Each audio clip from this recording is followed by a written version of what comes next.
Breaking news, বাংলাদেশের সেই মালগাড়ি বিমানের দুর্ঘটনায় যে পাইলটকে হত্যা করেছে বিমান বাহিনীরা এবং নিরীহ নিষ্পাপ শিশুদেরকে হত্যা করেছে, আজ তাদের লাশকে তারা গুম করেছে এবং সেই লাশগুলা কোথায় গেল, কে বা কাহারা গুম করলো।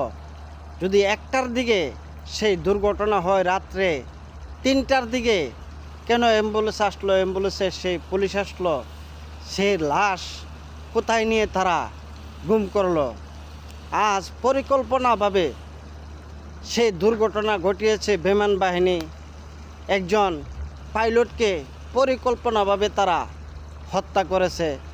যে পাইলট 6 মাস হলো তার বিয়ে হয়েছে, সেই পাইলটকে তারা পরিকল্পনাভাবে হত্যা করেছে।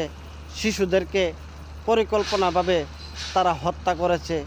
যদি তারা পরিকল্পনাভাবে না হত্যা করত, তাহলে তারা লাশ কেন গুম করলো সেই স্টুডেন্টের?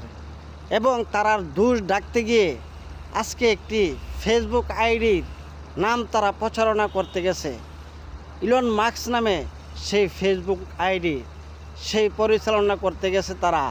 তারা বলেছে একদিন আগে নাকি ইলন মাস্ক সেই আইডি থেকে আপলোড করেছে বাংলাদেশে দুর্ঘটনা হবে, বিমান দুর্ঘটনা, বিল্ডিং বসে পড়বে। এই তথ্যটা হলো ভুয়া।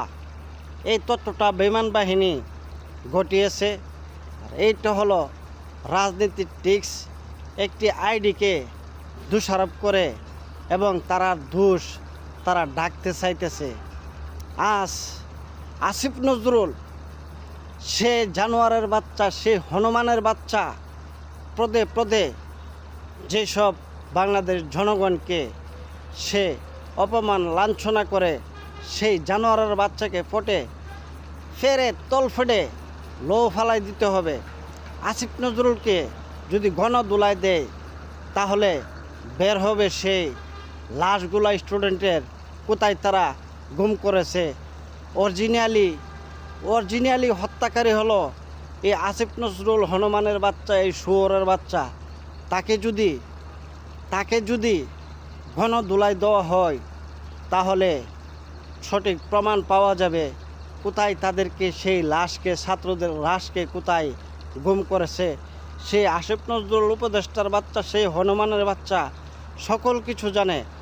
তার পরিকল্পনায়, বিমান বাহিনীর পরিকল্পনায় এবং স্টুডেন্টদের লাশগুলা তারা